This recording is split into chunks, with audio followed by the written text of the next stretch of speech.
வணக்கம் நண்பர்களே. இன்று காலை பரமக்குடி மதுரை தேசிய நெடுஞ்சாலை வழியாக சென்று கொண்டிருக்கும் பொழுது என் கண்ணில் ஒரு புது கோவில் வளைவு ஒன்று தென்பட்டது. அந்த கோவில் வேலைகள் நீண்ட நாட்களாக நடந்து வந்தன என்றுதான் அந்த தோரண வாயிலுடைய தட்டிகள் எல்லாம் அகற்றப்பட்டு காட்சிக்கு வைக்கப்பட்டுள்ளது. இன்னும் ஓரிரு நாட்களில்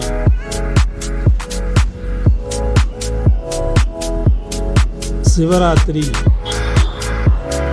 திருவிழா வர இருப்பதால்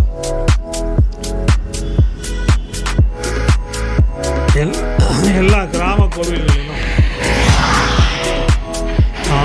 காவல் தெய்வங்கள் ஊருக்கு வெளியே அந்த கிராமத்து மக்கள் நிறுவப்பட்டிருக்கிறது. அந்த காவல் தெய்வங்கள் எல்லாம் சொந்தத்தின் பெயர்கள், அதாவது இந்த சிவராத்திரி என்று மக்கள் வணங்குவதை கட்டாயமாகவும் வழக்கமாகவும் வைத்திருக்கிறார்கள். வரும் புதன்கிழமை, அதாவது 26/2/25 சிவராத்திரியாக இருப்பதால் எல்லா காவல் தெய்வங்களுக்கும்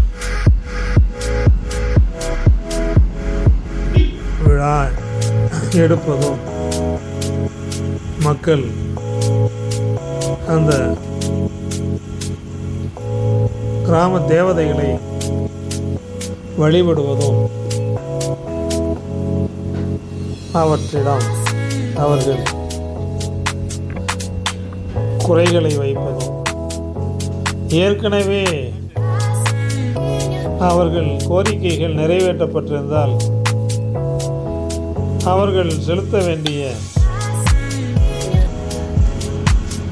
காணிக்கைகளையும் நேர்த்தி கடன்களையும் செலுத்துவதையும் வழக்கமாக கொண்டுள்ளார்கள். எனவே எல்லா கிராமங்களிலுமே காவல் தெய்வங்களுடைய வழிபாடு அன்றைய தினம்தான் பிரதானமாக இருக்கும். எனவே அதற்காக கோயிலை சுத்தம் செய்வதும், இந்த கோயிலில்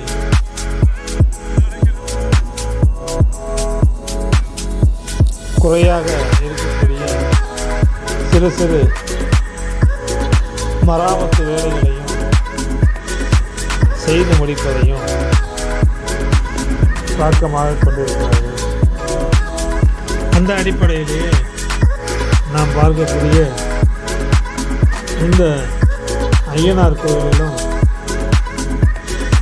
7 நபர்கள் காலையிலே வந்து ரக்கண்ட ஐயனார் கோவில் சமூகத்தில் ரக்கண்ட ஐயனார்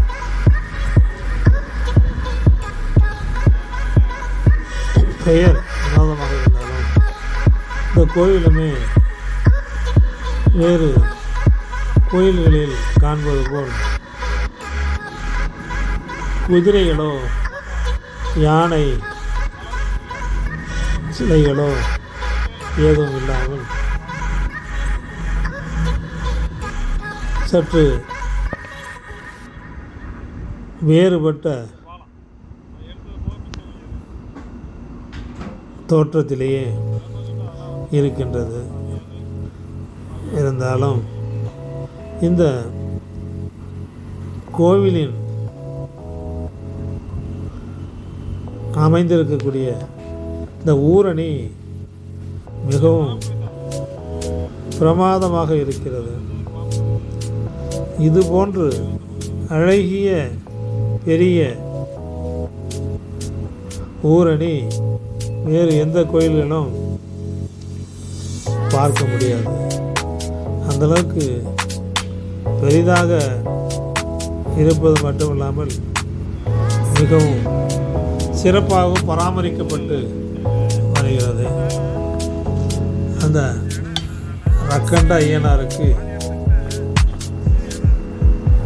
இந்த கமுதக்குடி மட்டிலும் அல்லாமல் சுற்று வட்டாரங்களில் சுமார் 10 கிராமங்களுக்கு மேல்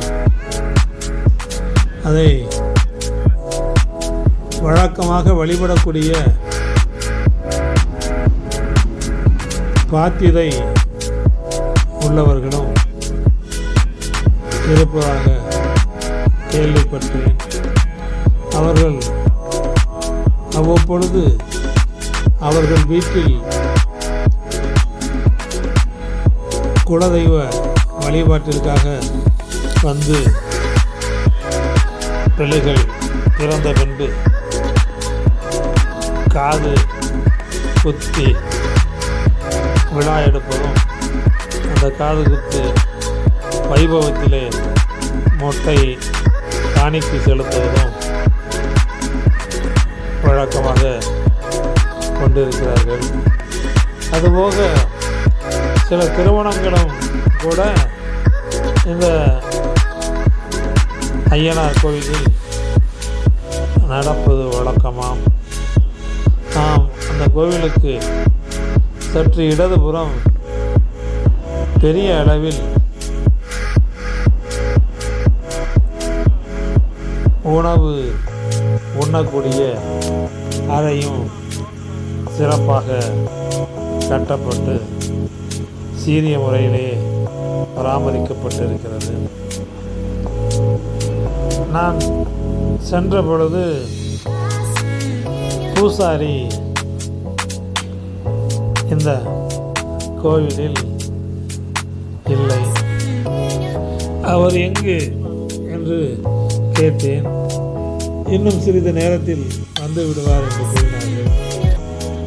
அதுவரை காத்திருந்தேன். ஆனாலும் பூசாரி வருவதற்கு நேரம் அதிகமானதனால் வெளியிலே இருந்து ஐயனாரை வழிபட்டு வந்துவிட்டேன்.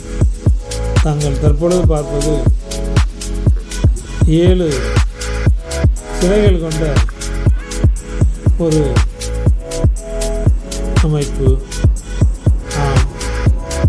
வழக்கமாக நாம் மற்ற கோயில்களில் சப்த கன்னிமார் என்று 7 கன்னிகளை சிலை வடிவத்திலே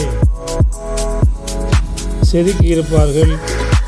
அந்த சிற்பங்களை, அந்த இறை சிற்பங்களை பார்த்திருக்கின்றோம். ஆனால் இங்கே 7 சிற்பங்கள் இருந்தாலும் அந்த 7 தெய்வங்களும் 7 ரிஷிகளாக உள்ளார்கள். அந்த 7 ரிஷிகள் இந்த கோவிலில் சப்த ரிஷிகள் என்று சொல்கிறார்கள். சப்த ரிஷி நான் வேறு எந்த கோவிலிலும் பார்த்ததில்லை. சித்தர்களா ரிஷிகளா எப்படி 7 என்பது எனக்கு தெரியவில்லை. நான் இனிமேல் கேட்டு விளக்கம் தெரிந்தால் அடுத்த பதிவுகளில் சொல்லுகின்றேன். இந்த கோவில் குளம்தான் சிறப்பு என்று கூறியிருக்கின்றேன். அந்த கோயில் குளம் சிறப்பாக இருந்தாலும் அந்த குளத்திற்கு இறங்குவதற்கு படிக்கட்டு வசதிகள் அந்த அளவுக்கு சிறப்பாக இல்லை. ஆனால் எனவே வெளியிலிருந்து தான் அந்த குளத்தை ருசிக்க முடியும். பூசாரி மட்டும் அந்த குளத்தில் ஒரு பகுதியில் இறங்கி நீர் மொண்டு ஐயனார் சிலையையும் மற்றும் பரிவார தெய்வ சிலைகளையும் காலையிலேயே குளிப்பாட்டுவதை வழக்கமாக கொண்டிருக்கிறார்கள். மற்றபடி பக்தர்கள் யாரும் பெரிய அளவிலே அந்த குளத்தை நேரடியாக இறங்கி பயன்படுத்த முடியாத அளவுக்கு படிக்கட்டு வசதிகள் இல்லாமல் இருக்கிறது. அடுத்து அவர்கள் செய்யக்கூடிய திருப்பணிகளில் அந்த குளத்தை சுற்றி படிக்கட்டுகள் அமைத்து கொடுத்தார்கள் என்றால் இன்னும் சிறப்பாக இருக்கும். மற்றபடி எல்லா கோயில்களிலுமே இந்த ஆயத்த வேலைகள் வழிபாட்டுக்கு வேண்டிய சுத்தம் செய்யக்கூடிய பணிகளும் கட்டுமான வேலைகளும் தயார் செய்து இருக்கின்றார்கள். அந்த அடிப்படையில் தான் ஏற்கனவே முதலில் ஒரு தேசிய நெடுஞ்சாலையில் உள்ள ஒரு கோயிலை பார்க்கிறேன். அந்த கோயிலும் மிகவும் சிறப்பான கோயில். அடுத்த ஒரு பதிவில் உள்ளே சென்று அதில் ஏகப்பட்ட குதிரைகள் வைக்கப்பட்டு இருக்கின்றன. அந்த மண் சுதையால் செய்யப்பட்ட அந்த குதிரைகளை நேரே சென்று ஒரு நாள் பார்த்து வேறு பதிவிலே தர இருக்கின்றேன். மற்றபடி மீண்டும் இந்த குளத்தினுடைய எழிலையே காட்டி இந்த பதிவை இத்துடன் முடித்துக் கொள்கின்றேன். நன்றி. அடுத்து திருவிழா நாம் ஒரு பதிவு போடலாம் என்று இருக்கின்றேன். வணக்கம்.